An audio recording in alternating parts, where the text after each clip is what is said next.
homers and a realist. This is the Texas post game. It's so post that we are Sunday after.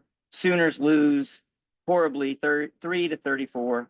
The question will be, where are we now? And the answer is doom. This is a doom pod. This is all hands on deck. We got to make some changes. I'm Steve. I'm Connor. Lucas. Jay. Guys, it was really, really bad. I was reaching deep into the inventory and finding every little Christmas tree cake I could find from Little Debbie to try and just put some type of an emotional bandage in my stomach. How many did you eat on the way home? 18 on the way home. Then we stopped and I purged so I could get another 12 in. And then this morning it should have been nothing but Christmas trees all the way down. So I'm gonna have to go restock. Seriously, thank you to Little Debbie for your sponsorship. It's getting us through some tough times right now. Hopefully we'll be eating some little joyful cakes of victory, but I don't know if that's going to come anytime soon. Maybe we'll win another game by Christmas. Well, we do play Maine, and that's a toss-up right now. It's a pick-em. Yeah. So that could go either way. So we got a lot of directions to go, but I'm going to warn our listeners now. This is not 2 homers and a realist today. No. This is 2 homers and a pessimist because I'm done. This season is over. Why would you accuse us of being homers? We're going to be lucky. Simmer down. We're going to beat Maine, Don't give me that much and credit. I'll be surprised if we win another game outside of that one We are not winning another game. because our I'll take that offense bet. cannot score at all unless we get a defensive touchdown and a punt return touchdown against South Carolina. I don't see us winning another game That's not outside of enough. Maine and not being bowl eligible. Well, unfortunately, to a degree, all that's in the cards because we still have a lot of challenges ahead. And what's worse is we have an offense that just does not look like they can get it done. We haven't even played the meat of the defense as we're getting ready to play it. The defense coming up are better than even what Texas is throwing out there. Texas has Oh, to. Tennessee and Texas, I don't know about that. I mean, but don't we're think I splitting believe that. hairs. Mississippi hasn't been great on defense. They're all Alabama's defense hasn't been good. no. Bama's defense has been bad. We might LSU's actually been have a average. play downfield more I think than we 20 played our yards. 2 toughest defenses. Okay, I'll Still, let you guys live that little dream. South Carolina's defensive line is going to murder us next week. Just got to get it. Just gotta Murderous. throw quick passes to the edge. Oh, because we're so 'Cause good the at corners making aren't great. adjustments. The corners aren't You great. don't So good understand. at game planning. So We're so now good at scheming. we had 2 And weeks. Hawkins reads everything so fast. We're just going to get the ball out of our hands. Just have this beautiful offense next week. I don't think anybody here said beautiful offense, but when you're talking about the defensive line getting up on our grill, I mean, Houston's defensive line got up on our grill. So I don't think that's up for debate at all on how good a defensive line is going Yeah, to be. I don't think it'll feel much different. But because we've our got to get rid of the offensive ball line is so fast. good. Yeah, and you've got to be decisive when you do it. Like I think that's a big thing that we ran into yesterday: the lack of decisions and a lack of confidence to make decisions. I think that's a great place to start because I looked at the initial botched field goal attempt as indicative of really the entirety of what OU put out there on the field yesterday, especially on offense, but really across the board. And so what I start with is we had 2 weeks of prep, and this is what everyone's talking about. Everyone's texting me online, 2 weeks of prep, and this is what that yields. This is what we put out there. The initial field goal, we're down on the 7-yard line. How far down we get? 13. We were down. Somewhere. We're in the red zone. Inside the red zone. It's like 4th and That was 3 or 4. yeah, not a lot, like 3 or 4. Right. And initially we're thinking, let's go for it. Early in the game, your defense looks great. Your defense is stout. Like you're getting stops. And you're So- so you should know you might be in that position, right? With 2 weeks of preparation, you might be in that position. You need to know immediately if I'm in that position, I'm either going for it or I'm kicking a field goal. There is no decision making at the spot of at the moment that you're actually faced with it. You've already made that decision literally 2 weeks ago. Obviously, we didn't. We start to have the team out there to go for it on 4th down. Then we decide to run the field goal unit on. I'm going to complain that I don't think Keltner should be the guy kicking, which is really splitting hairs. I agree. But regardless of who should be kicking, the fact that you're coming out there to kick, it seemingly haven't practiced a emergency, you got to kick the ball because he's going through his entire routine of voodoo to make sure he can kick it as the clock is expiring. And then the the holder is screaming for the ball to be snapped because he can see the clock. They snap it, he gets it down, and it's a lame kick. Obviously, didn't make it. But the point is, all right, you need to call timeout. Call timeout if you're going to decide to kick it and it's running out.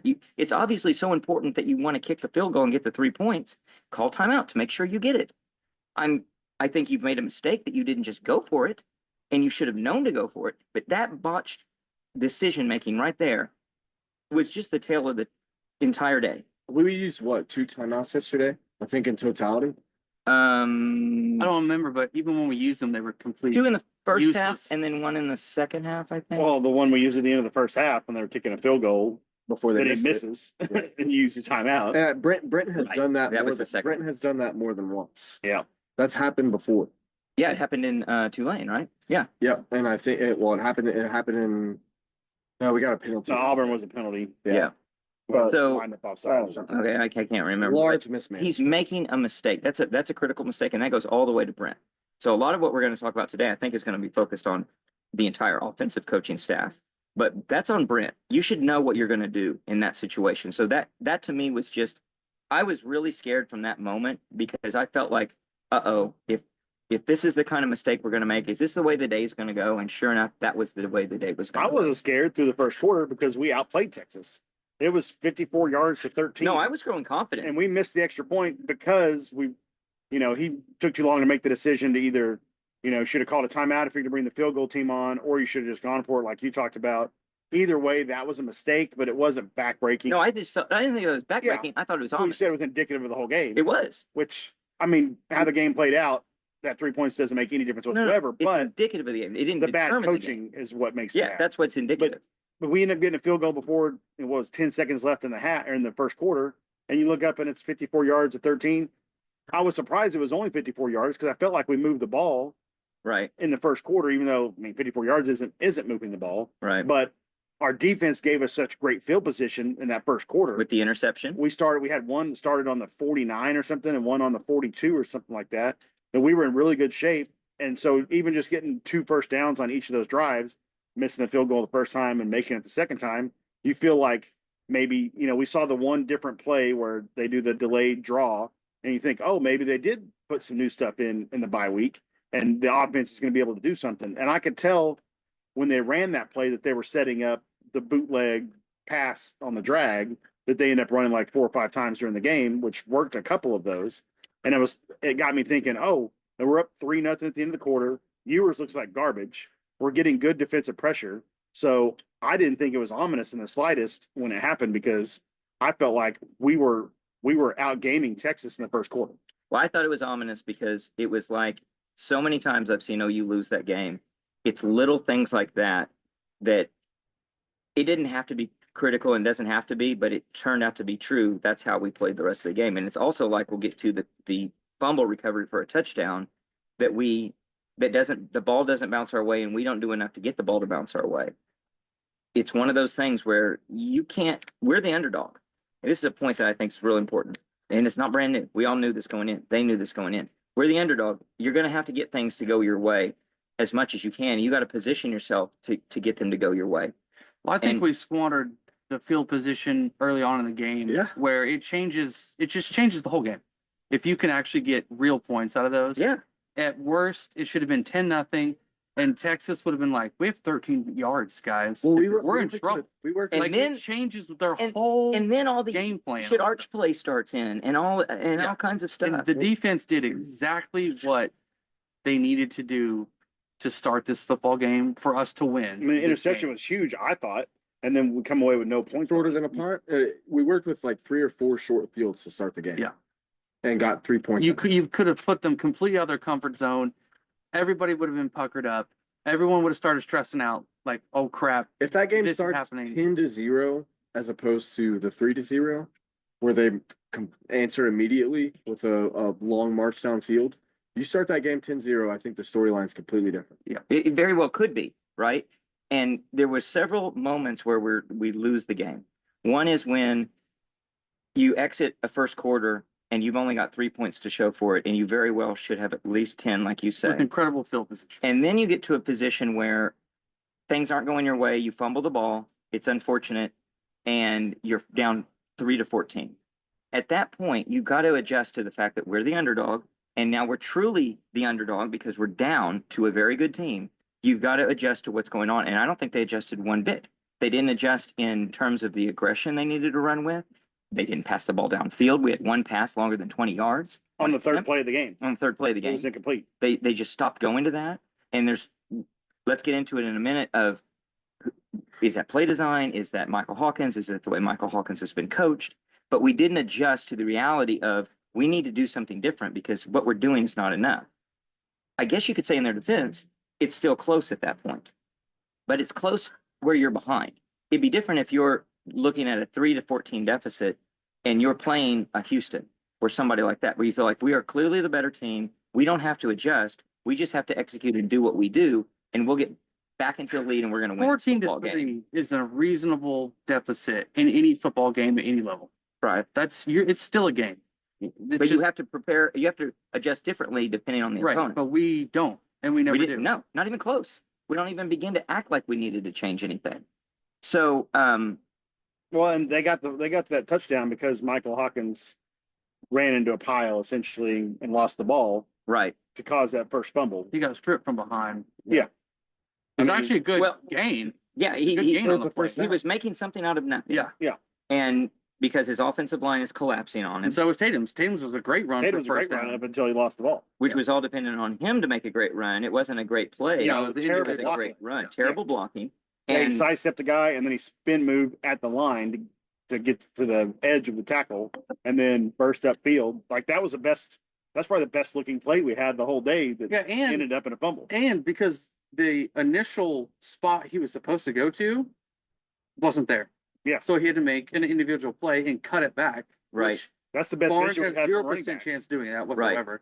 Sawchuk he can almost sometimes. missed, Barnes almost missed a hole that was as big as you could drive 2 semi trucks through.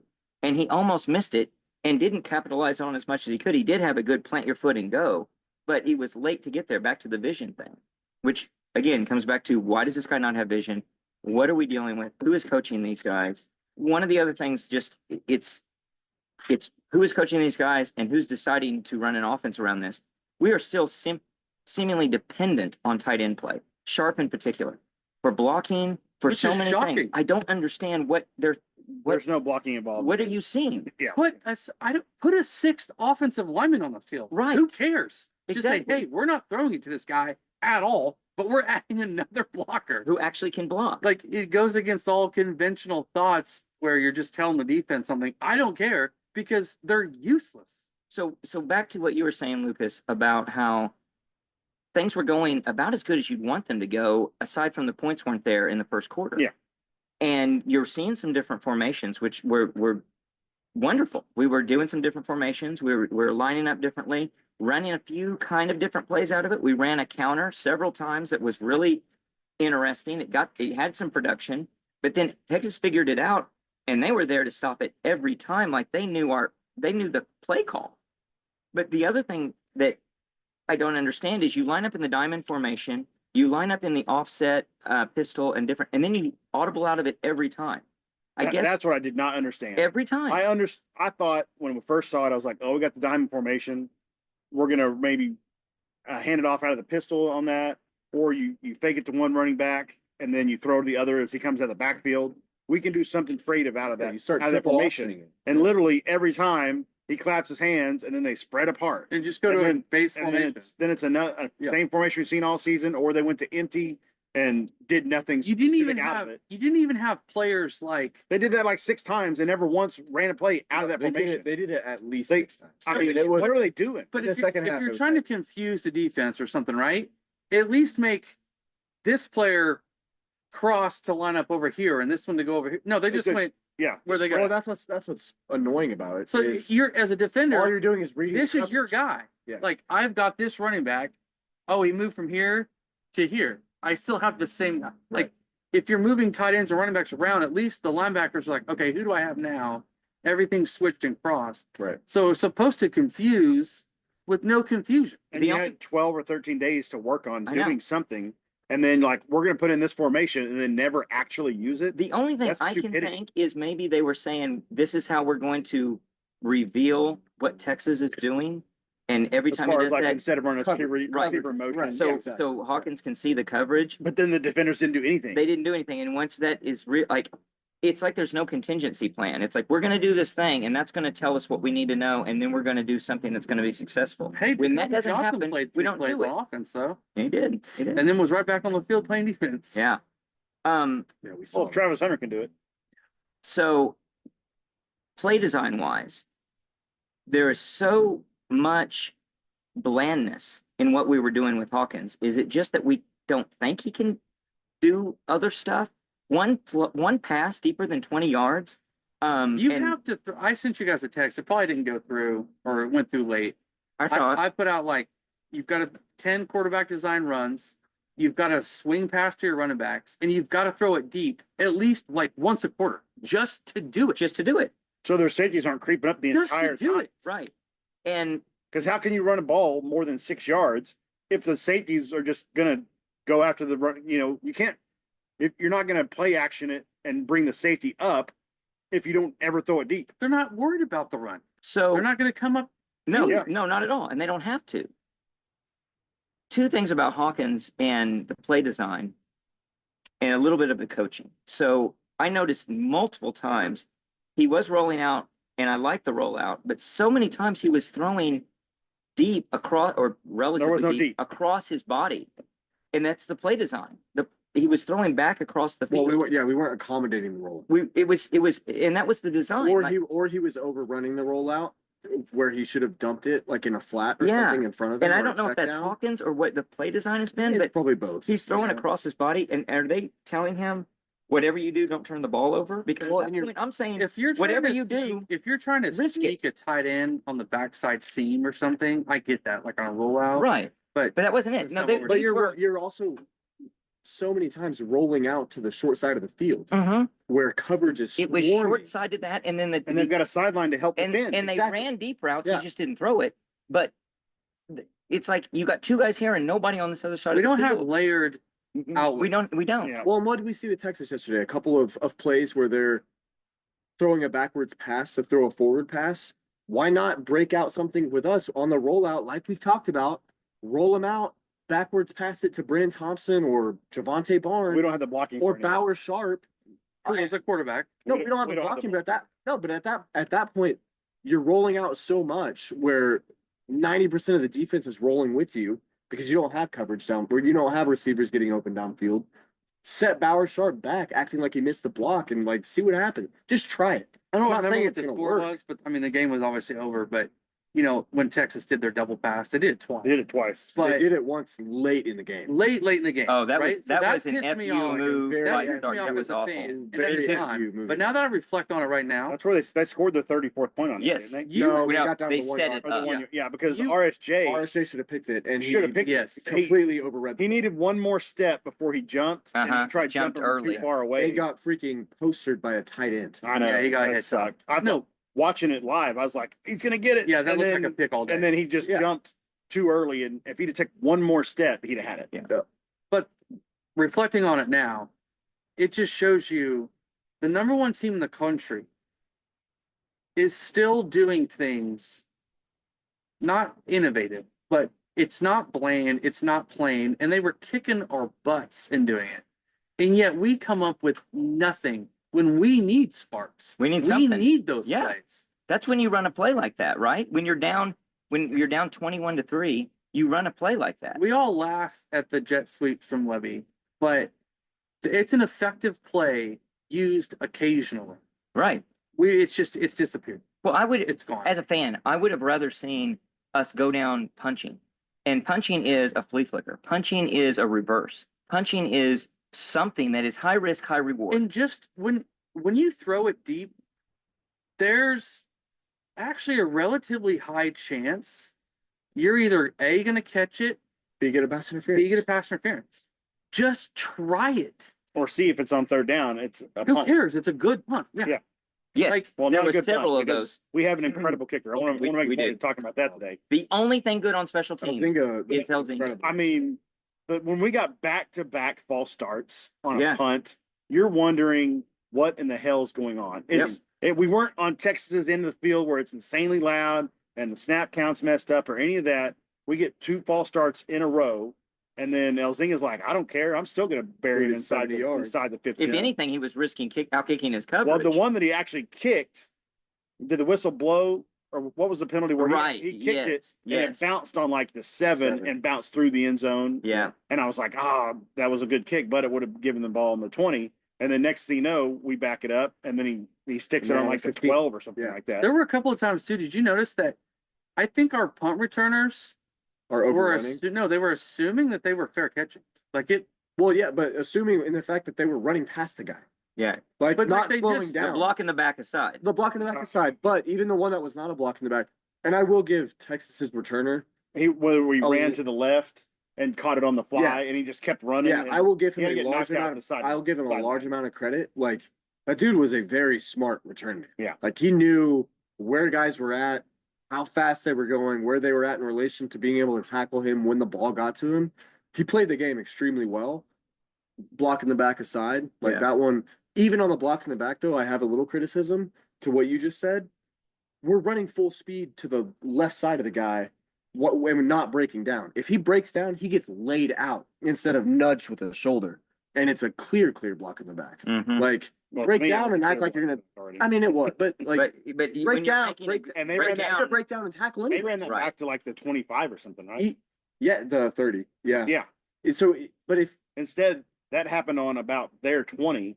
So Mhm. it would have been Texas 1st and 10 from the 10 of their end, With the ball, on yeah. our end, instead of down there all the way down. and it was a block in the back, but even without the block in the back, the way he like his Maneuvered technique, his way through the I don't crowd. think he tackles him even if he doesn't get nudged. Like even if it's not a block in the back, I think Because of that- what he did. because of Yeah, what he did he doesn't make or the what tackle, he didn't do. Right, what but our it's player still, didn't it's do. still the Right. right call. Yeah, I Yeah. agree. Yeah. No, and the back-to-back penalties there is something else I wanted to note. What bad snaps? We had a snap to Michael Hawkins' right side that was he had to dive to get it, and that messed up the entire flow of the play. We had the jumping off sides. We had just so much sloppiness that the only excuse for sloppiness would be if you're running a trick play or something, and you're like, yeah, we don't run this in practice except for the few times that we implemented it this week. Just base stuff. I And mean, we're what and can we're being practice sloppy. look like? No kidding. Well, I got a theory on that actually to come up when we just talk about the team in general when we get off just the game itself. But And can you not do we not run plays in practice and we're just like, that doesn't work. Yeah, that didn't work. I mean, Maybe it'll essentially, work Saturday. if it doesn't work against Yeah. our defense, it's not going to work against Tennessee, Texas, South Carolina, South Carolina, Alabama, Alabama. But what is it saying about our? Ole Miss, we can- Missouri, we they're can- top 20 people. But we can talk Right. about our starting defense all we want. What are we doing with the scout team defense that's making us think these offensive plays are working in right? practice? Like, are we? Is Zach? Or are they Allen- just not working? And our We're just team gonna knows. do it anyway. Our team knows this is like, oh man. Which has just got to be just a confidence. Well, killer. and maybe, Yes. maybe that alludes to the fact. I mean, hearing rumors that Seth Luttrell and Joe John don't speak after the game yesterday to the what team in the world? as a whole, like, I- Well, it goes back to not having a quarterback coach. I mean, when we talked about, one of the fans at the Tennessee game was like, Jackson Arnold's looking like crap. He goes and sits on the sideline and he just got his head down. Joe John Finley standing 5 feet from him talking to doing somebody else. Yeah. And he doesn't go up and be like, hey, here's the iPad, which you can use now. You look at this play. This guy was open and instead you looked over here or you threw the interception or took the sack or whatever. Mhm. Why is that not being replayed as soon as you get to the sideline That's coaching. because there's no quarterback coach? But Joe Johnson, OOC, which who's is on the sideline? on the sideline because Seth's up in the Because Seth's box. up Right. in the He's the box. guy Why who is needs Joe to be John talking to not somebody. over there pointing that stuff out? Because Joe John's never played quarterback. We don't have a person on staff that was a quarterback or a quarterback coach, and that is to the detriment of Huge of detriment. making these guys better. Absolutely, and that's the most important position to make better. One, it's an And if indictment it- of Brett, You again. you know, I could find a defense of it if you said yes, but look, what are we going to do? We're going to replace Joe John Finley. He's coached 6 straight All-American tight ends, and look at what they're doing in the NFL. No, our tight end play is horrific. Awful. It's as if it's not being coached, and we're playing a guy nearly $1 million a year. It's to do almost that. worse this year because we're trying to utilize the tight end and it's not working. Yes. as opposed to last year where it's like, we know we don't have any tight end play, so we're not gonna use it at all. Yeah. I mean, Bauer Sharp has been our leading receiver in a couple of the games, but he can't block for anything.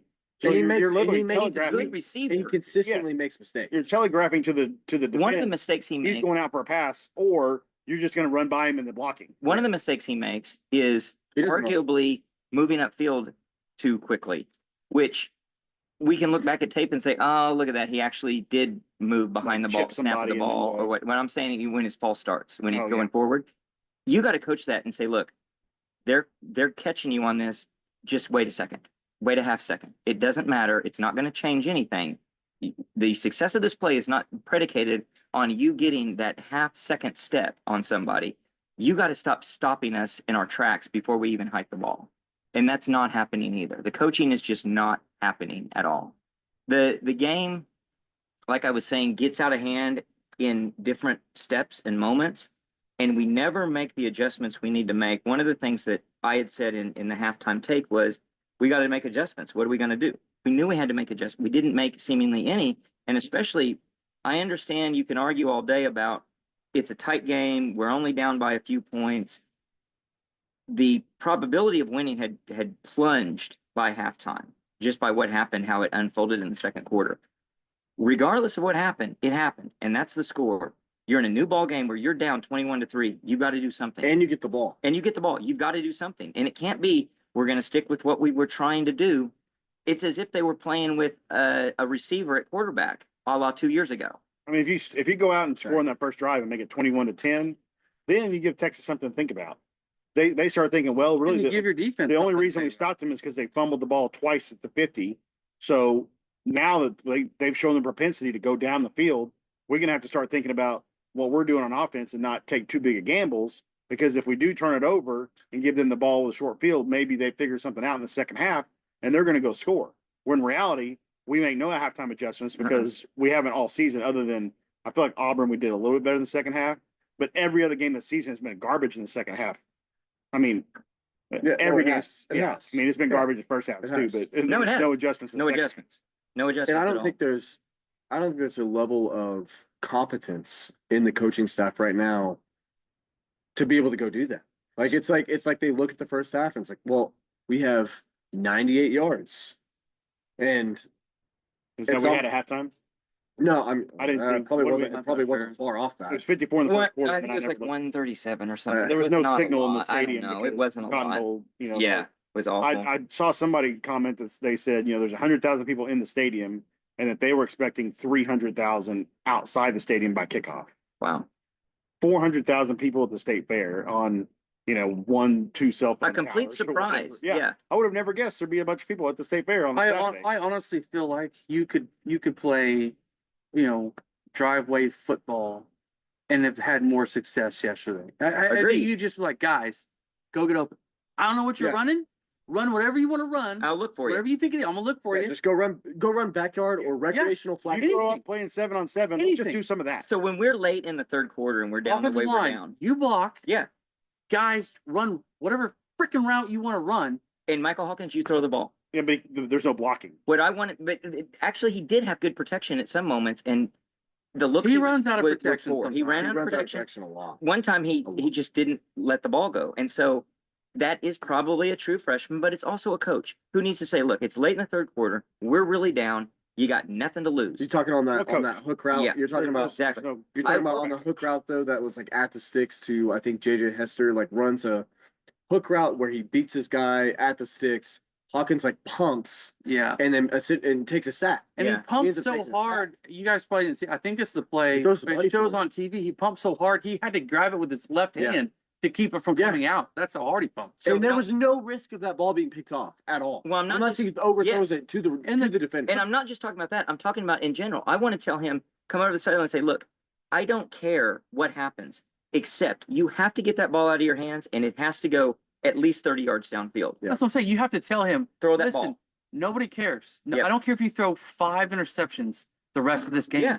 Throw But- the ball. But guess what? That's exactly what they told him, and it was in the last 2 drives of the game when it's out of reach. When it's out of reach. And So that they that's say what I it don't doesn't matter. understand. It doesn't matter what you're doing or if you have a lane, you're throwing the ball. We saw it. He had 9 yards of space in front of him. and he hits the line of scrimmage and dumps it off for a 4-yard gain. Like and so- it was throw the ball no matter what. What Throw I the don't ball. understand is late in the last game, play and of it was the in game. the fourth Till the quarter, last play of the game. you're going for it on fourth down several times. One of them you don't get that leads to a field goal, I think.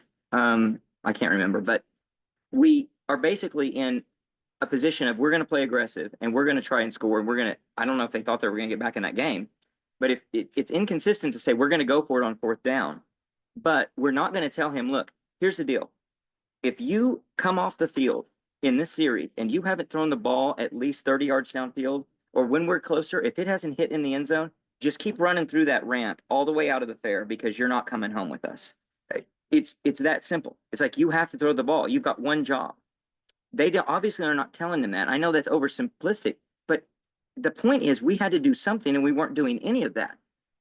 I don't understand, except unless they just wanted more practice, and this is going to lead into a theory I've got, why we're going for it on fourth down versus just manage the loss.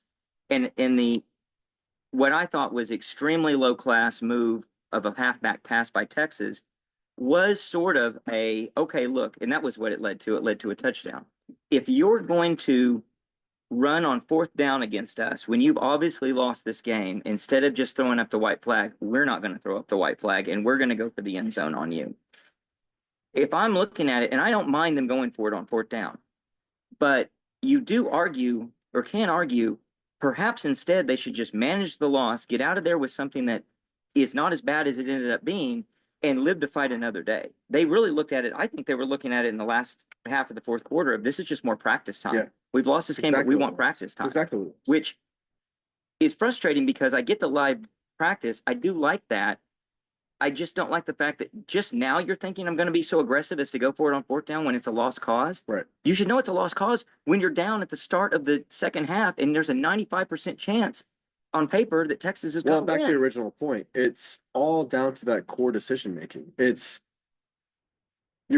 and cliche as it may sound, you're playing not to lose, Yes. and then it's too late. And we could even get into a little bit with quarterback and everything else, but like I see us down 24-3 at one point in the third, and I'm like, at this point, eye test tells me quarterback play, it's a 1-for-1. You could go either way. You have different aspects of both guys' games. You're down 24-3. Michael Hawkins hasn't been able to get the ball in the end zone.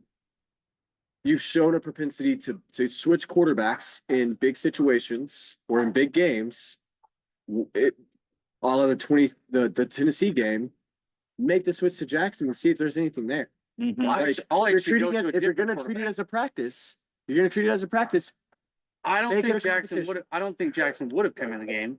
I don't think he had any intentions of coming in this football game, no matter how bad we were doing. But there is a I think quarterback you would have. that you could go, who's mature enough and experienced enough, Casey Thompson. and you just simply tell him, Who's actually sling he the ball, played in the game. just throw the ball. Yeah. I don't care what you do. He doesn't care. He's not going pro. He's not doing anything else. And he's also He's gonna not run. losing some legacy. Just throw the ball, Casey.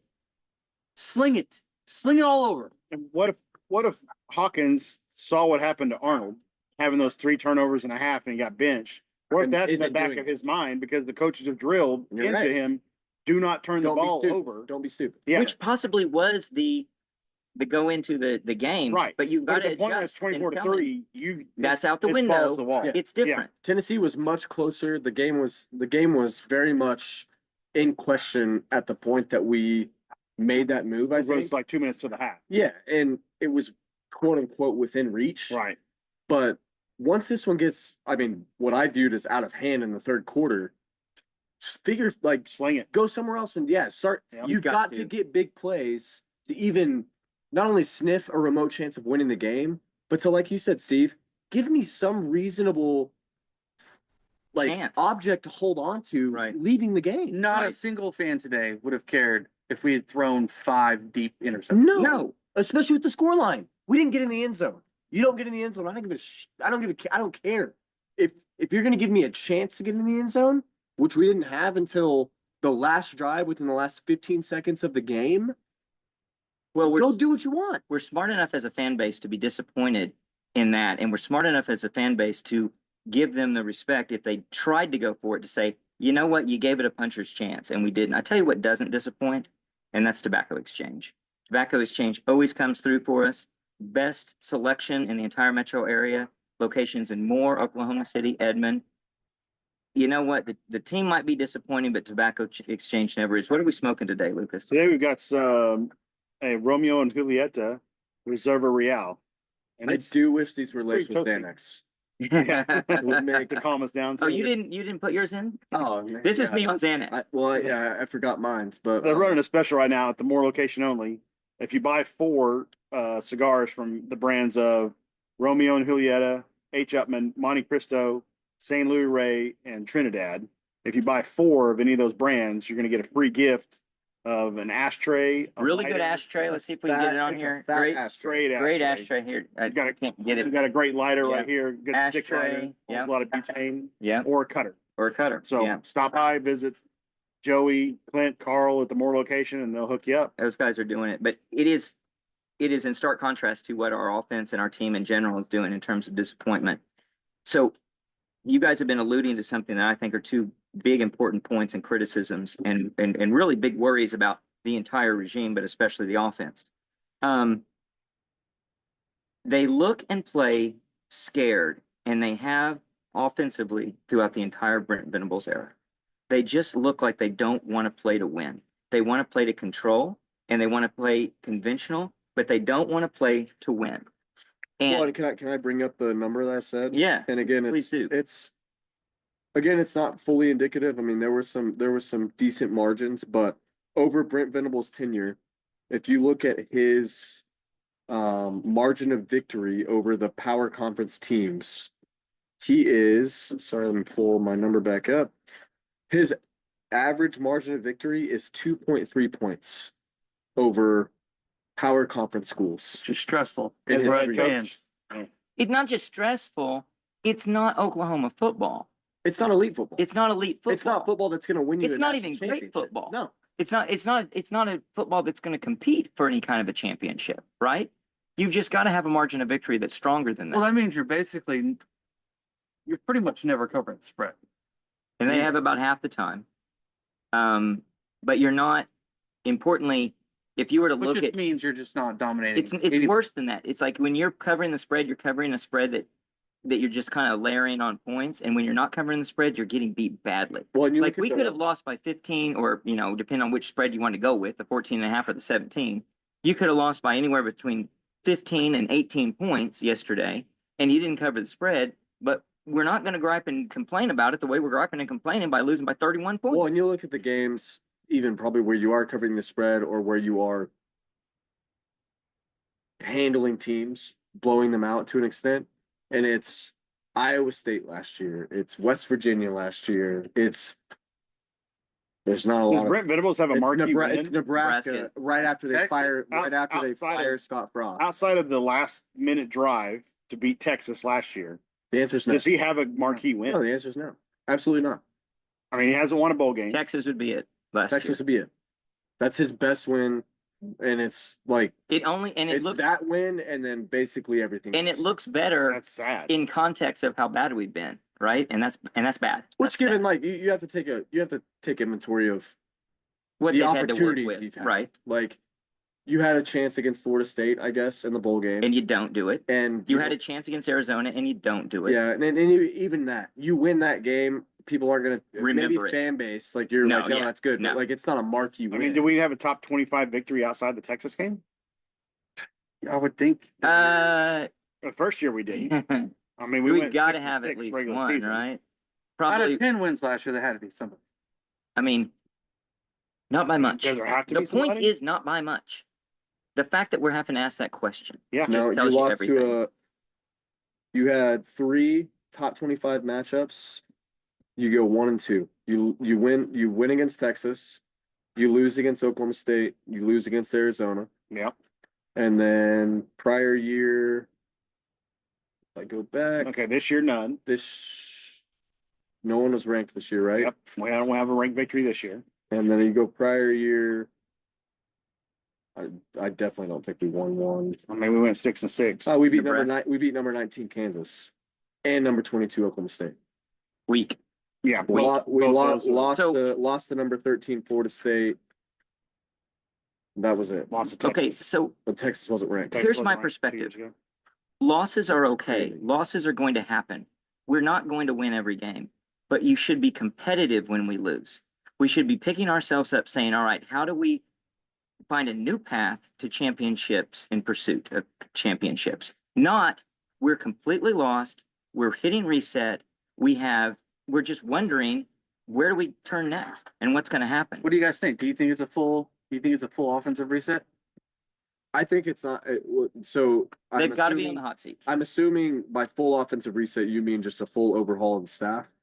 I think, this is my opinion, I think Brent needs to get a competent offensive coordinator, obviously, but someone that also knows and has been around and knows other position coaches to bring with them that want to come play for Yes. him. Gotta have a Yes. So quarterback. is there Quarterback anybody? Is there any position coach right now? And I have one in mind. Because even when Levy came in, But is there one we position? told Levy who his assistants were going to be. Right, and but that's a it- mistake. But That's a mistake. is there Well, he one? brought Joe John with him. He did. Well, Okay, aside but- from that, that's a mistake. You Well, you but- can say you have carte blanche. He also had Kale. Kale loses his job, mistakenly, in all of our opinions, I think. But is there anyone on this staff right now who's getting a benefit of the doubt that you say, outside of this guy or these guys, we need to fix it all? And there's Emmett Jones is the only one that I can think of. And again, I'm not saying our backup wide receivers haven't been good, but a lot of that, in my opinion, is due to the scheming that is coming above Emmett Jones's head. Like you said, Jay, before the pod, all of the guys that we had out there yesterday are 4-star receivers. Should be getting open, doing a job.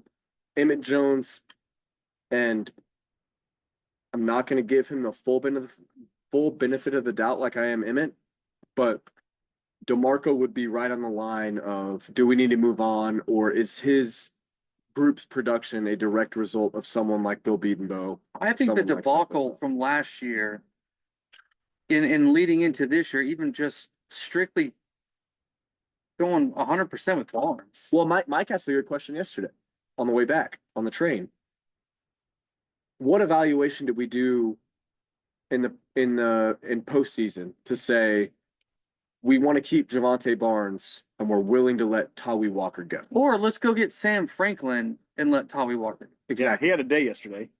He did have a day, and it rubbed our face in a little bit. Walker did, yeah. Walker did. He did tweet before the game. Yeah, He tweeted to him and having a cigar in the locker room with a golden hat on. but So he's still, he doesn't have any ill will towards OU. no. If And anything, what's crazy is, if anything, it's showing an affirmation that he would rather be here. yeah, and we talked about it, and y'all said, well, yes, he's worthy of a scholarship, but is he really going to see any playing time with Barnes and Sawchuk both back? Right. And I think Tatum looks good when he's had the chance outside the fumble. His blocking isn't. He's a true freshman. He had a doesn't have the great blocking. block off of a blitz yesterday, though. And then like, Xavier linebacker- Robinson got in for 2 plays, or a couple of 3 plays. I think he caught 2 passes. Didn't get a chance to run the ball. Which before Caleb Hicks. So Hicks must be gone. He must be up. But we would rather have Tawi Walker than Franklin. Yes. 1,000%. Well, I Tawi would Walker. rather have Tawi than anyone we have running right now. Well, Tawi Walker. At But this you say point- that with the luxury of he did really well. But even how he ran last year, like we Yeah. need that kind of running Right. right we now. need a guy that can break tackles, Well, but the offensive line's not he there. would be carrying the load right now. Yeah. Yes. Like, there's no doubt Yeah. in my mind. And my His vision is better than Barnes. his vision's better than Barnes. My comment on it was, to Mike's point, I very much agree with Mike and how he's looking at that and taking that question. Don't give him any credit. I think you look at the running back, let's just look at those 3 holistically. You have Sawchuk and Barnes. I'm not saying they're similar running backs, right? But you do probably group them together in terms of what you are trying to do offensively. And then you have a completely separate running back in Tawi Walker and his skill set and what he's able to bring to the table. You go back and you look, Joe Mixon and Samaje Perine were like that. Yeah, change Like the pace back. 1-2 punch. It was Totally different. skills. It was a Bowling skill ball. position and swift and kind of a cut running back with Mixon. And then you have Samaje Perine, who's going to run you over and hit you in the mouth, regardless of if you're blocked or not, And Which is yet- Tommy Walker. and it and- works. And you didn't have to look at it from a standpoint of, we just can't have this guy fit into our system or this guy fit in our system. We're gonna build a system around what we have. And Todd, we And got a that's- lot of first downs last year that he shouldn't have gotten. Right, and so, Well, I'm, he took over the Texas And game. obviously, both those guys we're talking about are NFL starters now. Yes. right. But you still can't say that not having two different types of running backs is beneficial. Right. Being able to have a guy that can make his own yards after contact. Yep. Because we don't have that guy. We're in agreement on the with all field. that, but what I want to caution us is this talk, I don't think any of you are saying this, but it sounds like we're making an excuse of we just don't have the right guy, when I think it's, we don't have the right coaches to find the right guys, keep the right guys, and put the right guys in the right position. Because honestly, any good coach can make do with what they've got. What we want is a coach who lands on the ground and says, all right, here's what you got to work with. Figure out an offense that works. Well, and Not a guy that says, you know what? Honestly, I just need my kind of guys, and I don't know how to coach an offense that has these kind of Even guys. with all the injuries, we are still have a better skill set on the Yeah. field than 80% of the football teams in the country. right now. Yes, That are moving absolutely. the ball That better are, than us. yes.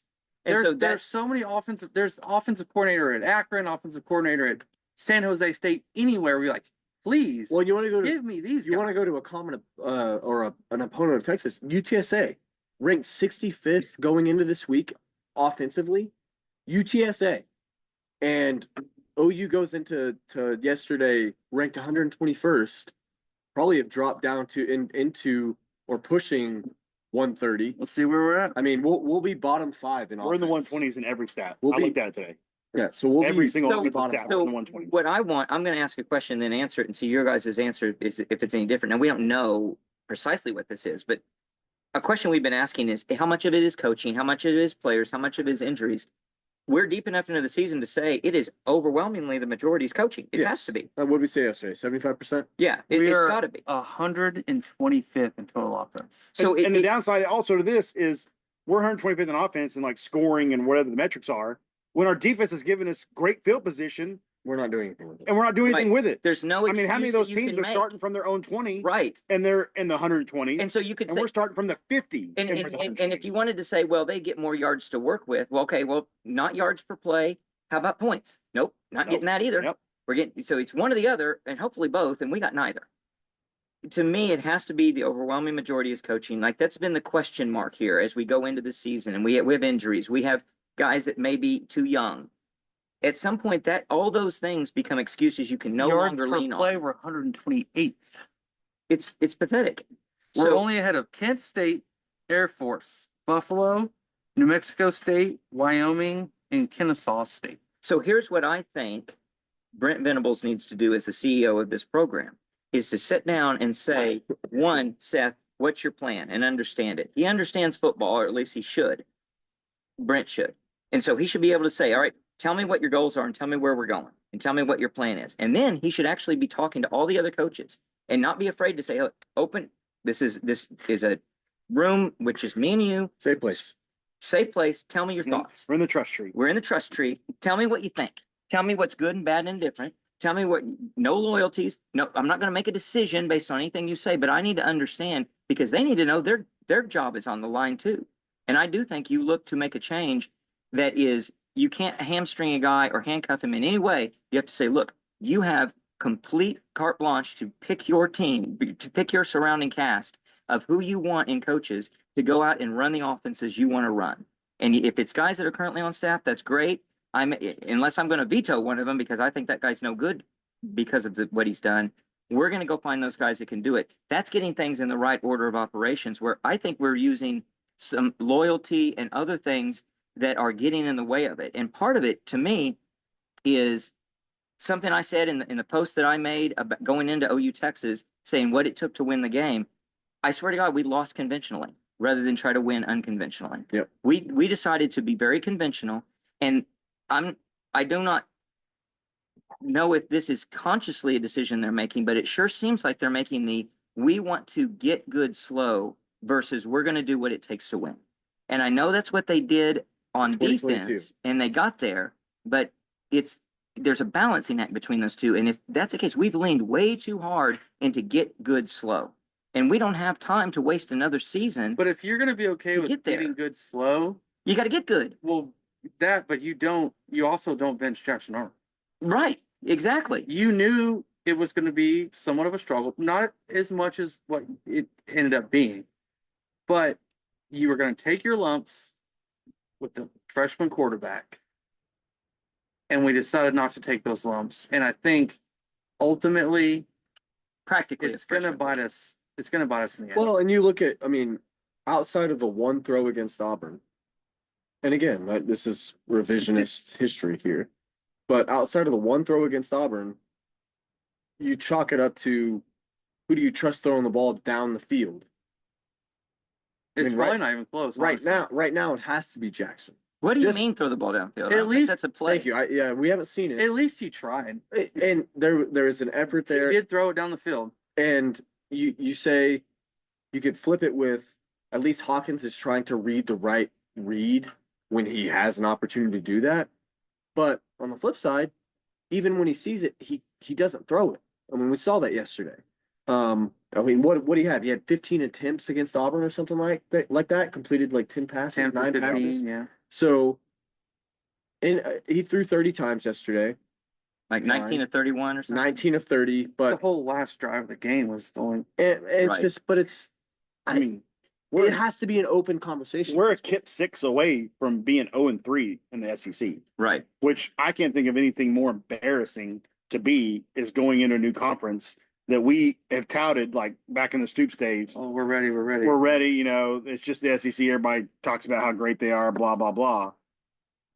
We're one interception for touchdown away from being, I mean, just ridiculous. I don't know. It's If we even the should very be- the very idea of it has disgusted Connor so much that he walked out on us. And but seriously, 0-3 would be bad, but I could take 0-3 even against these teams if we were real close and competitive in each one. Because you're looking at the number 1 team in the nation, a top 10 team, and a team in Auburn that is probably short of some really disastrous turnovers, pushing top 30, right?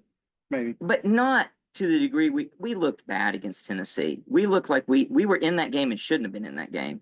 We were not in the game yesterday. And obviously Auburn was just a fluky Sooner magic that gets us a victory. I mean, we were in the game for a quarter and 13 minutes Right. until we decided to fumble Well, the here's how ball bad twice it's going to at be. 50. Here's how bad it's going to be. When Texas goes and loses to Georgia, and then they go in and lose to Vanderbilt, we're going to say, what in the hell? You know, honestly, they Well, it's may like run the table. Tennessee looked like trash Yeah, last night. yeah. They came back to beat a bad Florida team. Yeah, But bad. Tennessee has not looked any good No. since we lost to them. I mean, No, they it could have been 73 at halftime yesterday. Yeah. And our defense, we're praising how great the defense played at 7-3. And then obviously you can't really fault them a whole lot for having to get the ball, giving the ball away at the 50 twice and giving up 2 touchdowns, Yeah. one of which was a block in the back on the tight end score. But There really is something. this game could have ended up 24-10, and we probably feel a little bit better about it. But 34-3, you don't. And I don't know what. I just don't understand how the offense can be so bad. It's really bad. So back to the quarterback Like, situation. It's worse. It's worse than I think we even think it is. No, I think you're right, because as you pointed out earlier, Jay, before we started recording, you were looking at and you mentioned it a little bit in the recording. We look at so many teams, hundreds of teams, hundreds of games, and everybody has some ability to drive the ball. You almost never see a team that just completely cannot drive the ball. Aside from the score, this was like the 2000 game in reverse, 63-14, where everything that Texas did, we stopped. Everything that OU did, was stopped by Texas yesterday. Everything is extremely difficult. Yeah. And even Texas' offense yesterday, they didn't do this elaborate stuff, but there's somebody open, Yeah. and there's a check down somewhere. Yeah. And there's good blocking on the outside. Texas doesn't have I know Sark's a good play caller, but he designs good plays, and they know what they're going to do. Yeah. They're And a they do 'em at screen different pass levels. team. They're an outside zone running team. And that's Well, what they do. But and- we don't have Have an identity. anything what we do. What- There's nothing. Nothing. You can't So- point to anything in our Nothing. offense and say we have an identity because we don't run the ball well. We don't throw it deep at all. And our mid-level passing isn't there other than Here's- when you throw the tight end for 8 Here's yards. the gap. Here's the gap. So we're looking for just production. We're just looking for can do stuff, can move the ball. What we really should want and expect at Oklahoma is what Sark did to us yesterday, where we had stopped them deep. This is in the second quarter, and it's a 3rd and long.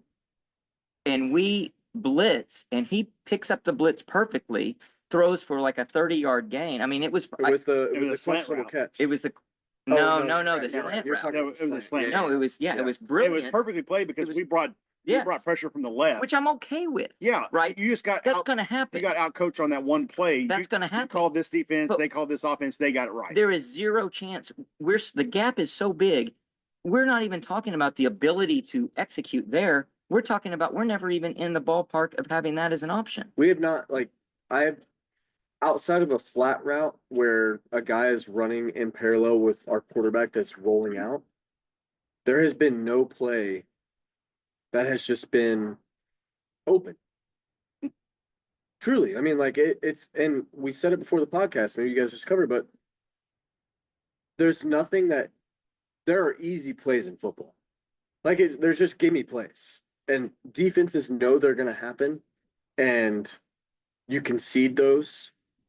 There's nothing that is straightforward with us. And when I whatsoever. watch other games, think about the Mark Andrews touchdown against Texas, where he slipped out and they Uh-huh. lost their coverage of him and he's running down the sideline. Right. Just like and- they're tied in to do us yesterday. Yeah, and I watch other games and literally I see 5 of those plays a game for each team where somebody gets out there unaccounted for because a defender, a safety comes up to help a corner on a guy and it leaves another guy open. And we haven't had those plays since Lincoln left. Vanderbilt against Alabama is a perfect example where they are just taking every single bit of what Alabama is giving them, and they're making reads to make things easy for them. I'm not saying I need 25 yards per pass attempt per completion. I want positive. I feel like we're at a point where expecting more than 2 first downs in an offensive drive is expecting too much. Mm-hmm. Truly. The I'd love to go back we to our could have drive breakdown. thrown. I don't know if we've had more than 3 first downs in a drive more than 10 times. We this could year. have thrown to the flat to the running back every single play yesterday, and it ended up with more yards than what we had. Hey, well, guess what we started Every doing? single play. But guess what we started doing the last 2 drives? Well, Sidearm flip passes out in the flat for 7 yards. the final drive looked good, except for the fact Texas is playing a pretty good defense, more than likely, Right. and you're able to do those 8-yard passes. But we did. inside. Christian and I said that when we were sitting there. Texas was still pressing our wide receivers there. They were 4 We were yards. actually getting open. They there. were 4 yards off our wide receivers, and we're just hitting out routes to the sideline. I Out mean, routes to the sideline. you do that too much, and you're going to get jumped, and For it's sure. going to go the other But way. it also opens up things over the top. I know. So It's wild. I just don't understand why every other team I watch on game days is able 3 or 4 times a game to have regardless, somebody out there open by themselves for Yeah. a 15 or 20-yard game. regardless of we how haven't- good or we never bad have. they are in terms of the matchup, you see that in top 10 matchups. You see Yep. you see it in 30 versus 30 something. You see it in a top 10 versus a bottom 50. It doesn't matter.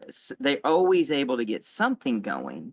I guess the only excuse you could say is, well, in those times where it's, a number 5 versus a number 85, you're only seeing it against their second, third string. Okay, maybe, but that's it, right? Which would still be at that point Something equal yeah, to where we equal, are. level of Yeah, opponent, right. right? Your starters at East Carolina are equal to, To the, second, third string stringers at Texas. Yeah. Yeah. So I've So- got a name for you for offensive coordinator that I just thought about earlier today that I haven't seen what he's doing, where he's at. What about Dan Hawkins? He was at Boise when they beat us, right? Yeah. Or was that No, Peterson? no, that it's was Peterson. All right, so Dan Hawkins had already gone to Colorado at that point, or did he take over for Peterson?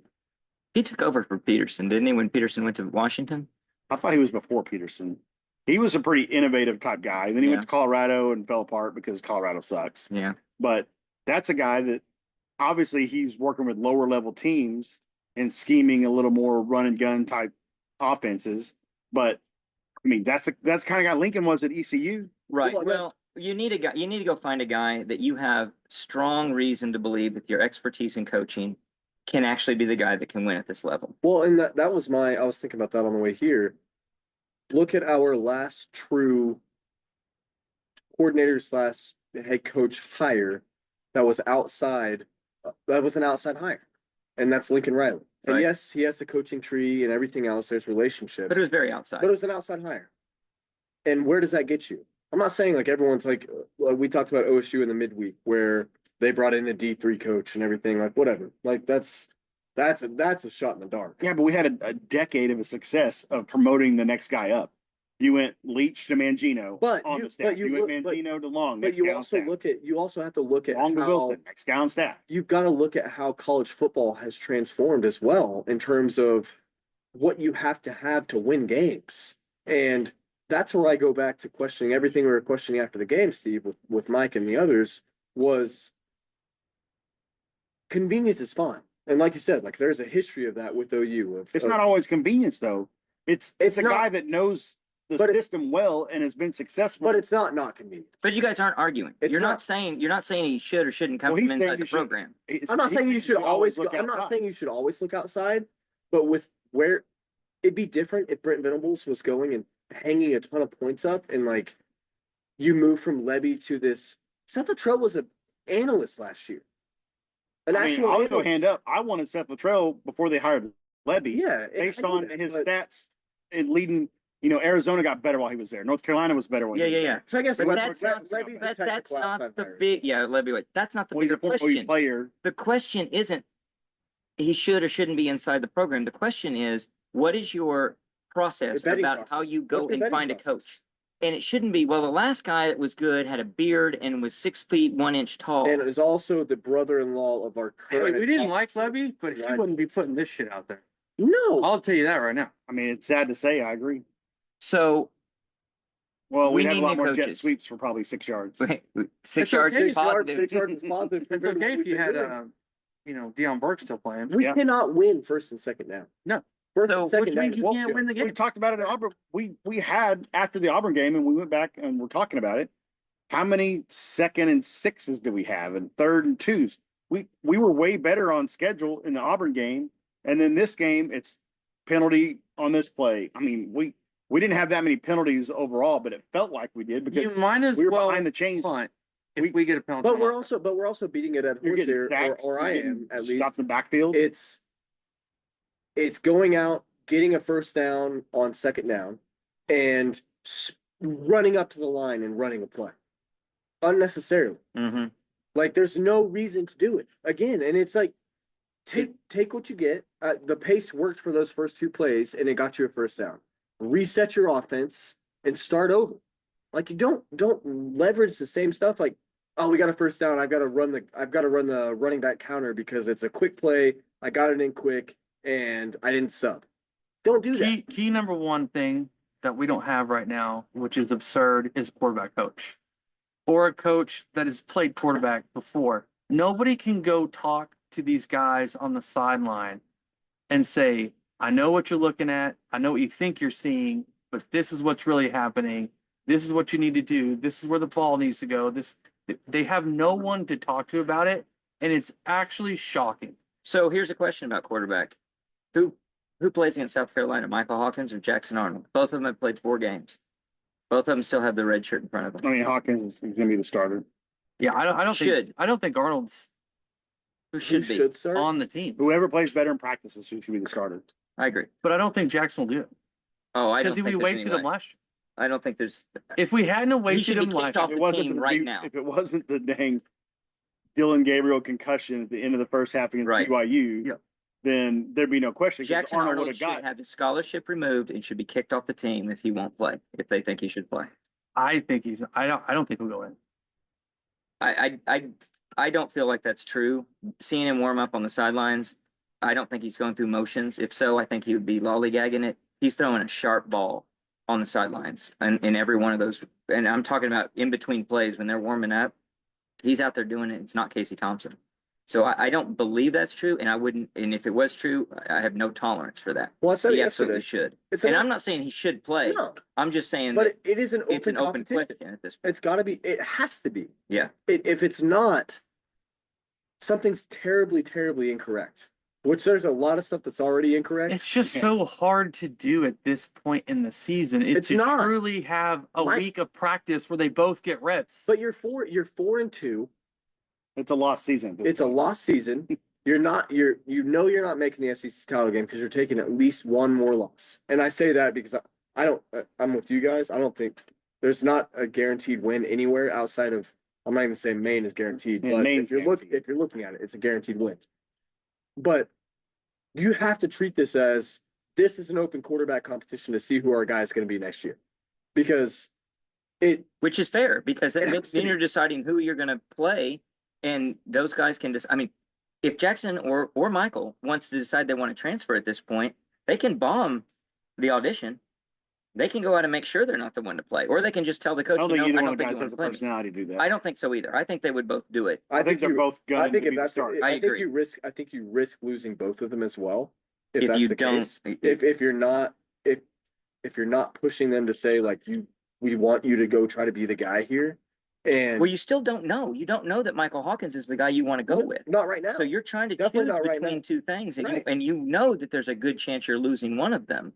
So you better go make sure you make the right But decision. you're also in a position right now where you can tell both of them, even if it is going back on Michael Hawkins and switching back to Jackson Arnold, That happens though. it happens, and you can still tell Michael Hawkins, you're still gonna have a full year to be the starter at the University of Oklahoma. Yeah. Because Jackson's gonna leave. Well, the other thing that is true is neither of those guys have aspirations to necessarily play 4 years of college football.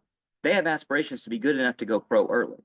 So they should both be looking at it aggressively of saying if they can believe in it. Now, if they don't believe in it, and that may be something that Brent Venables needs to come and talk to the player, like he should the coaches, to say, tell me what you think about this offense. Tell me what you think about it. You're not the decision maker, but I need to know if you're bought in and what it is. And that's their chance to say, you know what? I don't like where this thing is headed. Here's why I'm thinking I'm going to transfer, because, and that tells you, I'm not saying you make a decision on a coach because of that, but it tells you things you don't necessarily know. And I know this is a super isolated case, but the was it the 07 season for Florida? They Uh-huh. had Chris Leak was a starter, and then Uh-huh. they brought Tebow in situational. What if that's the case again, where the defense doesn't really know what you're doing if you're playing both quarterbacks? If Jackson hasn't told them I'm done because of the Right. 4-game deal, then I mean, it might sound crazy, Right. but something needs to jumble up this crappy offense. And if that's what it takes is to play two quarterbacks, Uh-huh. then do it. Yeah. Do it. Yeah, just do it. And you know, that could be good for both of them because you're getting reps and you're getting a lot of experience, which you need. You definitely need experience to get to the point you want to be at. Well, let me note one thing that we talked about while we were at the game that I thought was interesting and disappointing on a whole nother level and surprising. And obviously this is why we lost the game. You notice there was not one Boomer Sooner cheer? Not one time did the cheerleaders lead us in a Boomer Sooner, and I don't understand why. Right? Like it was like that's how weird the game was. We never got into just the normal stuff that we do. But anyway, just a side note of something that was very You know, strange. Weird. This is your 41st in a row. Yep. I haven't missed a home game since '99, but the OU Texas game, I'm not a huge fan of, even though I never wanted to leave the fair. It's just too many people for me.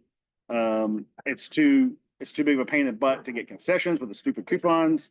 Getting there is a disaster. Leaving is even worse, as y'all can attest to. Oh God. But We're not I- going to get I was started on trying to that, but figure man, out- that's its own podcast. when you watch the video stuff on the Jumbotron, Mm-hmm. this is an OU home game, right? The even numbered years an OU home game. We get to bring the recruits. We're wearing the crimson jerseys, but the Jumbotron shows a Texas video package before the game, and then they take We the always field. do that.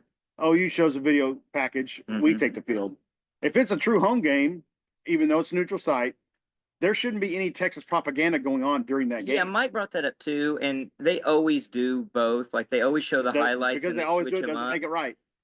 We Yeah. got the video package, you know, the NFL starters and for the OU Yeah. Sooners, and it shows I think Baker, this- Tyler, and all those guys. But then, you know, 30 know, minutes later, it's the Texas I video know, package. in this- They're, in- what's funny about that is they showed coaches. Did you notice that? yes, I They- talked about that. They I were mentioned showing, it. oh, these 6 Coaches Texas are in the players are in the NFL, so NFL, they'd have enough and then there's NFL like 4 players. coaches, Yes. and there's like, you know, here's 3 more players. When Yeah. really the OU one, which we haven't put a bunch of coaches in the NFL, they're all But we spread were over all college. players. But we were all players, And we were I so was much, our laughing. graphics were so much better. Yeah, I think in the spirit of the game, it's a neutral site. It's 50-50.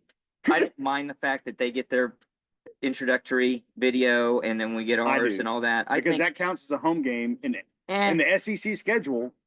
We lose a home game because we're playing the I neutral know. site, so that should only be OU video, OU graphics. well, I don't think you're all gonna, of that. yes, I know, but I don't think you're gonna say that at a home game, it should be 60-40 or 70-30. It should be 50-50 on the attendance. So I'm the same way on that kind of stuff. I think it should be split. I have my beef with they're rolling out the same, do you remember? That was from, you know, they've been doing that for 10 And they're years. showing Ricky Williams highlights. That shouldn't be a part of this. This is an OU home game. No, I'm not saying that. I'm saying that I'm just criticizing the fact that they haven't come up with something new in all The this PA time. announcer is actually, I mean, I agree and disagree with some of what you're saying, Lucas, but PA announcer very biased towards Texas, the whole game. You think that, but he used to announce OU games. And well, Well, so also he, in did- that he fact, did, that he should be- dare, he dare roiled us. that to be the OU home announcer should be the PA guy at the OU Texas game when you're the home team. And Yeah. maybe they would have done it if it was the other way around. But there was a point late in the third quarter when fans started leaving, they panned to our crowd and show us mass exiting the stadium. And I'm like, again, to your point, this is a home game. Well, they're Home game. using, yeah, and they're using the ESPN feed too much on that. It Yeah. just, it speaks to the unprofessionalness of the whole thing where they just half-ass it at the Cotton Bowl. They half-ass so much stuff like that. I don't mind the 50-50, but I see your argument. What I didn't like, and I did take a little, Umbrage. umbrage with it. Yeah, that's the word I was looking for. Good job. The fact that we are the home team and we're playing our stupid loud music constantly. We were even playing our loud music when we were on offense and we were about like, we're ready, we're set, Yeah. ready to play. And they're blasting music. Like, get a clue, turn it down. And if you also notice when we did the coin toss, they blasted the music all the way through the coin toss and didn't get to do any of that. So they You had to, you had to, he had to you say it watch after You the had to watch fact. the ref Watch go, it. you know, Yeah. Texas And then, State and then, the ball. and then the announcer had to say everything, including the promotional stuff, or just, it's frustrating that it's like that. Go ahead. So I got just one last thing to say for me.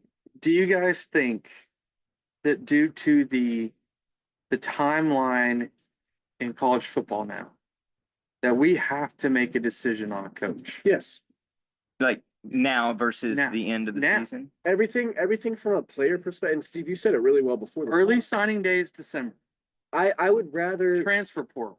You've got to have your guy at least in line, or to tell the future kids coming in, we're getting somebody else. This is what we're looking for. These are people we've talked to, or something like You that. can't tell the kids anything because with social media, they're gonna be like, oh, well, you told me they're getting. I don't rid of need to what's tell going them on, a bringing somebody secret. else in. No, but I'm saying you Indicate what's let happening. them know Seth is done. well, and Let him be a lame duck offense coordinator. But I Steve don't said care. it. Steve said it before the pod. You have to do that in terms of you've got to get the right coach before you get the right players. And if that means you have to sit a couple players down and potentially on the sacrificing block to say, if Bill Bedenbow is your tell all, end all, be all, this is why you're coming to OU. He's not going to be here. So I need you to tell me if that's a yes or no. And if it's a no, I'm sorry, but we're gonna have to go find something else, because we have been way too frequently trying to retain players, and we're sacrificing an entire unit from a coaching perspective because of it. With whether it's Bill Bedenbow, and again, Seth Luttrell has a small sample in terms of how long he's been here, but if you have to lose a couple players to go and look at Matt Rule at Nebraska, you go lose all the players that you lose because you're bringing in a new coach. Matt Rule brings that program from the depths of hell up into a Serviceable. team. top middle not a top, but a middle, above median Big Ten team, and On the right trajectory. is on the too. right trajectory. That's what I'm saying. They have hope. So, And I'm not going to say that I will say it. I don't want to become Nebraska. And if you keep the same guys and the same regime that you're trending with, you're going to be in bad shape. I think you have to have a plan. And I don't know if that's a radical thought or what, but you have to have a plan.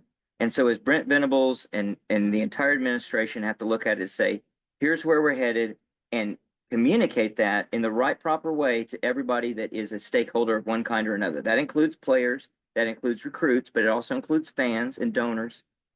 You need to let them know here's where we're headed and why we're headed. You got to own it. And if you're going to stick with this Seth Luttrell, you got to own it. And if he's on the hot seat and he's on probation and you're trying to look for something, to some degree, you need to communicate that. And it has, and to your point, We all deserve to know. it has to get radical at this point. Yeah. Like when you just say, and like you said, and there's so much more to what you say than the top level statement, is it may be radical, it may not be radical to just have a plan. Everyone's like, well, yeah, that's not radical. No, there's a lot of radical Right. things that have to go into that to make sure that you are putting yourself in a position to win. I Right. say Back to this play call jokingly. and everything you're saying, back to the administration, Steve, and what you're saying, everything. It has, Everything's on the table. yeah. I say this jokingly, but if there's no offensive staff's changed, I What confidence would you have? just none. Yeah, you go I'm into next none. season with no hope. None. I have no hope. I have a whole winter and spring and summer of honestly just not even giving a That's shit. not, you, You have to I do don't- some antidepressant I medication. don't Yes, say I that, needed I anyway. don't say that jokingly at all. Like, you were Like at, I say, I'm not going to watch. Of course, I'm going to watch the games, but you're at a But point. you're I going have to no- hate watch. I have at zero that hope. point. Zero Well, hope. that's what I'm Well- saying. Like, we're going into a South Carolina game that we all had penciled in as a win. Yeah, And we're probably three and gonna a half go in point as 3.5. favorites, by the way, just I was came gonna out. say 2.5. They're 3.5-point favorites. We are. We are. We are. Somehow. Let's Um, lock here, South Well, Carolina. it's a venue. If it's in the other venue, it's probably 2.5 in favor of South Carolina, in my opinion. So, all that said, let me give you a devil's advocate point of view for you to shoot down. We played the number one team in the country yesterday. The number one team in the country. Legitimately as well. Do we have any reason to believe that the number one team in the country wasn't going to be good? We are on our second string quarterback, which is a couple of games in under his belt. We had 2 critical fumbles early in the game. We got close and didn't come out with any points early in the game. We're But we depleted. we're depleted by injuries across the board. We had new formations that did give us some hope and had success early. Should we not look at it with a little bit of grace to say they could be getting there and they're just not there yet? And No. unfortunately, this first 2-week off after the first start for Michael Hawkins, it was obviously not what we wanted, but it could have been better. Had we played Maine, what would we be saying right now? Michael Hawkins probably had a great day against Maine. That's where I'm at with this, though, to shoot it down, like you said. I think we beat a Maine just by out-athleting them, period. It's not in any other form or fashion. I don't think we're going to out-scheme them. I don't think we're going to surprise them. I don't think we're going to draw anything up that they're not ready for, anything like that. So for me, I have no hope moving forward because the offense is running in mud with center blocks strapped to And they're their not feet. mutters. And it's just, there's no improvement. There's no improvement. I'm in the I same don't boat. think Texas is that great. As a, yeah. Texas is statistically has a really good defense. Someone's going to put a bunch of points and a bunch of yards on Texas. It's going to happen. And it's there to be done. And maybe Texas shuts people down inside the 20 and they don't score a bunch of points or whatever. But we just can't simply remotely move the football. Nothing is easy like we talked about earlier. Nothing. Well, I Yeah, would say, you said we saw some new formations that were better, but we still didn't score a touchdown. I mean, we had a field goal and a missed field and we goal. kind of hardly threatened And the- except for the last The very drive. last drive when they could be 4 yards off, but it's still Regardless. a Yeah, prevent it's defense prevent, at that yeah. point. So, I didn't even look to see they might have had their second stringers on that last drive. I don't know because I was so blinded by how horrible our offense was. I wasn't paying attention to the numbers on the field for Texas and who was in the game and who wasn't. But I take nothing away from new formations because 54 yards in the first quarter, and we're like, yeah, it's 54 yards to 13. that feels good because we had a couple first Still downs. it's 4 yards. That's because they have But it's 13. still pathetic. Yeah. Yeah. Any other year for the last 40 years of watching OU football, and I'm pissed at 54 yards in a quarter because that's a joke. We still 6 games in have not had a quarterback throw for 200 yards. 200. This isn't the wishbone days. This is throwing the ball like a normal team Well- and not having Well, we don't have the 200 running yards yards in either. a game. Yeah, we don't have 500 rushing yards and 75 passing We have yards. 200 rushing yards. Yes. We have 198, I think, is our best passing performance when we started off with who do we play first game? Temple. We didn't even have 200, which you're able to run the ball a little bit against them, but you don't have 200 passing yards in that game. Then you go to Houston, who's not very good. Don't have 200 yards against them. Yeah, Tennessee's defense is good. Texas's defense is Well, our good. biggest rushing game, Auburn's not that good, and we still didn't have our 200 biggest passing rushing game yards. of the year as well. And the numbers are misleading because our biggest rushing game is against Tulane. It's because Jackson Arnold's scrambling Mhm. and on Mhm. busted plays or busted blocking Yeah. schemes, and we're getting yards. You had the 49-yard touchdown from Hawkins at Auburn. I mean, it's been so putrid that it leaves me with zero hope. No, I'm actually like in the boat of the realists here. Like it's Pessimists. Yeah, 2 homers and a pessimist. It- That's a realist means. it is a yeah. I mean, it's split. So I would answer the I have question no- this way. Number one team, that's the test. And you came out against the number one team and you didn't show a clue that you were playing the number one team and needed to do things that gave you a chance to win. You didn't give yourself a chance to win. and I so still the don't know if litmus they were test- better than Tennessee on offense. Yeah, and the litmus test of are you good enough? Are you on the right trajectory? Isn't a main where you put up good yardage and you win the game. It's when you faced a challenge and a difficulty, which happened to be against a very good Texas team. But regardless, when you faced a real team, were you able to put yourself in a position to be competitive? And that we were only competitive for a quarter Because of the and defense. with the luck of the defense Yeah. or the help of the defense. There is nothing to take away from this to have any confidence in the offense. Well, and outside, I mean, look at you said it well. Outside of the Kip 6 against Auburn, I asked myself the question last night on the way back. What Power 4 school would I be comfortable matching up against at this point? It's so bad after the game. You're talking to yourself.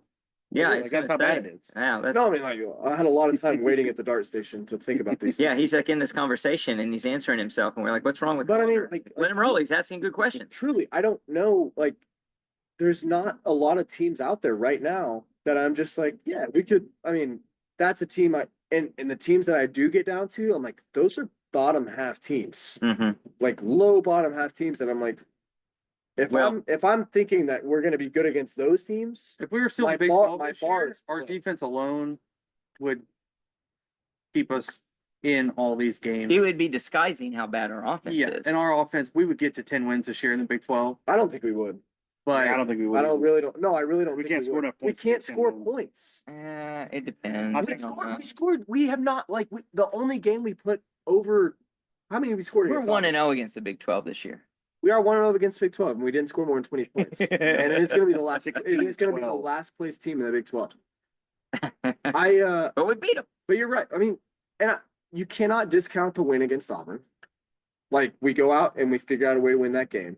What do we score? How many points do we score in that game? I just think It's been there's so different, far I removed. think there's just Was a it over different 30? level of athletes. No, It's like 26. I There's don't, just a I don't di- remember the score. There's just an overall different level of athlete that There's going to be a quiz. we match up with in the Big 27. 12, specifically at linebacker that Hawkins will be able So to take 20. advantage of. So we've scored over 30. So 20. We've scored over 30 Offensively. twice. But And not once was against Temple. how much was the defense? Defense scored in those games. Yeah, defense. Defense. Yeah. No, I Um, mean, it's just crazy. I mean, like, I'm not comfortable saying there's anyone right now offensively that we can go up against and we're gonna have success. so, If we play Vandy, we get our ass beat.